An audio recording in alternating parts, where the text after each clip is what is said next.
შვეიცარიულ ბანკში აქტივების გაყინვის მეორე დღე და უკვე ოლიგარქის იურისტების მეორე განცხადება.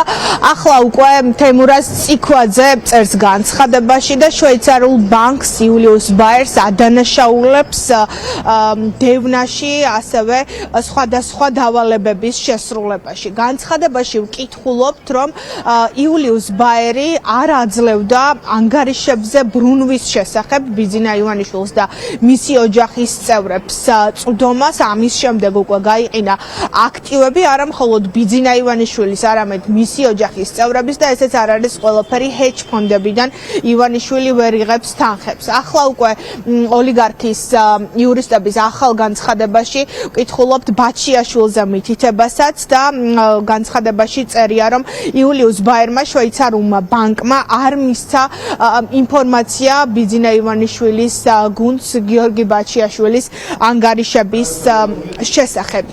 ასევე განცხადების კითხვის დროს რჩება შთაბეჭდილება, რომ თავად იურისტებიც ვერ შედიან ბოლომდე ოლიგარქის შეთქმულების თეორიებში და ამ განცდას აჩენს რამდენიმე ფრაზა. განცხადებაში თეიმურაზ ციქვაძე რამდენჯერმე წერს, რომ მისი მარწმუნებლის პოზიცია არის შემდეგნარი, რომ ბიძინა ივანიშვილი ფიქრობს იმას, რომ შვეიცარიული ბანკი მოქმედებს მის წინააღმდეგ და ასე შემდეგ. როგორც ჩანს, ახლა ოლიგარქი ძალიან მძიმე მდგომარეობაშია, სხვაგვარად ნამდვილად არ გვინახავს ასე მიყოლებით მისი იურისტების გუნდის განცხადებები.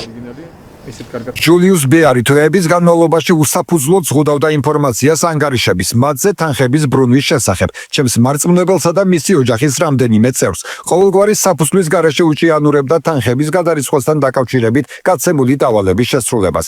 დაემუქრა პირადი საბანკო ანგარიშის დახურვით. ასევე ბანკი არასრულებს მის სახელშეკრულებულ ვალდებულებას ჰეჯ ფონდების მიერ ვალდებულების დროულად შესრულების უზრუნველყოფასთან დაკავშირებით. ბოლოს კი ეგრეთ წოდებული ამერიკული სანქციების არასწორად განმარტების გზით ფაქტობრივად აღნიშნულ სანქციებს დაუქვემდებარა ბიძინა ივანიშვილისა და მისი ოჯახის წევრების საბანკო ანგარიშები.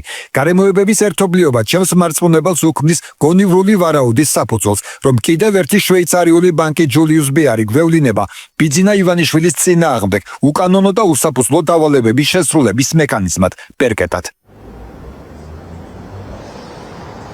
ბიძინა ივანიშვილი ახლა იძებს გადარჩენის გზებს და სხვადასხვა ფორმით ცდილობს, რომ მისი მილიარდები აქტივები იქონება გადაარჩინოს. ამის ყველაზე მკაფიო მაგალითია ოფშორებიდან სასწრაფო წესით საქართველოში ახლად შექმნილი სააქციო საზოგადოების სახელზე გადმოტანა აქტივების, მათ შორის უკვე გუშინ სასწრაფო წესით დარეგისტრირდა სააქციო საზოგადოება ლუსოლი, რომლის მესაკუთრეც არის ეკა ხვედელიძე და სწორედ აქ იცდებიან ახლა უკვე თანაინვესტირების ფონდის ქონების გადმოტანას.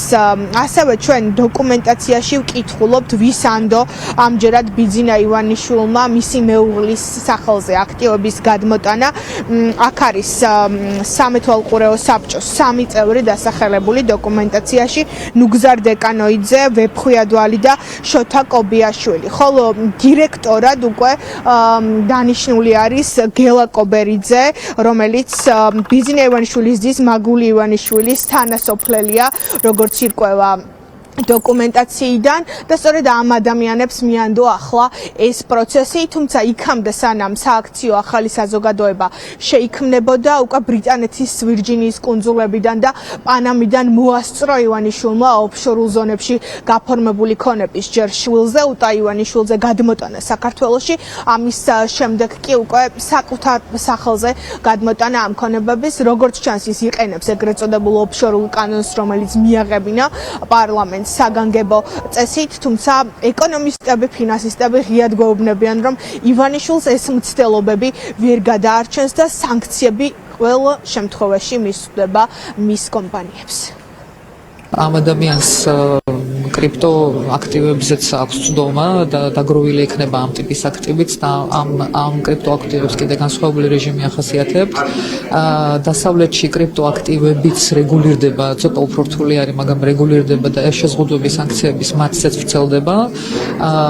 მაგრამ არსებობს იურისდიქციები, იგივე აღმოსავლეთში, სადაც იგივე რუსეთის პრაქტიკას თუ გავითვალისწინებთ, ამ კრიპტო აქტივების გადატანა ხდება შესაბამისი ფინანსური მომსახურების კონტექსტში იმ ქვეყნებში, სადაც არ მიწვდება მათ დასავლური სანქციები. ბრიტანეთის სამართალი ტყუილა არ აქვს არჩეული ოფშორულ ზონას, იმიტომ რომ ის არის ძალიან უსაფრთხო ინვესტორებისთვის და ეს კომფორტი ნებისმიერ ინვესტორს, რაც არ უნდა შავი წარმომავლობა ქონდეს მის სახსრებს, არის ძალიან მნიშვნელოვანი. განსაკუთრებით იმ კონტექსტში, ვინაიდან ის სანქცირებულია და ითვლება თქვათ persona non grata. ეს განცხადება რომ უჩივლებს ამ შვეიცარიულ ბანკს, მე მგონია რომ ცოტა ოპტიკური ვიზუალისთვის არის გაკეთებული, რომ მოსახლეობამ საქართველოს დაინახოს, რომ არ შეეპუება ამას და ისევ ჩაგრავენ მას, მაგრამ სინამდვილეში ძალიან რთული იქნება ამის მტკიცება, იმიტომ რომ საბოლოო ჯამში ბენეფიციარი ვინ არის აი ამ აქტივების, ამას ძალიან მკაცრად აკონტროლებენ. ეს არ არის ის საბოლოო წერტილი ალბათ,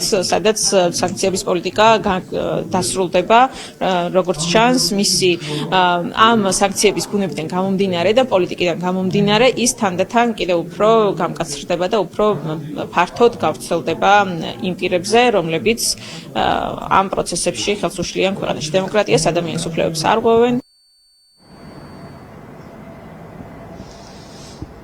სანქციების პროცესი დაძრულია და ივანიშვილმა იგრძნო უკვე ეს ყველაფერი. ოლიგარქი, რომელიც ამტკიცებდა, რომ სანქციები არ იქნებოდა, რომ მის გუნდ სანქციების არ ეშინია, დღეს უკვე დგას ამ ფაქტების წინაშე.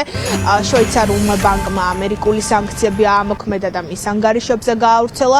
ბრიტანული სანქციები სავარაუდოდ მისთვის ყველაზე მძიმე იქნება და არის უკვე ამის მოლოდინში და სწორედ ამას უკავშირდება ქონების გადამალვის მცდელობა, რომელიც ყველა ექსპერტის აზრით ოლიგარქისთვის სრულიად უშედეგოდ დასრულდება.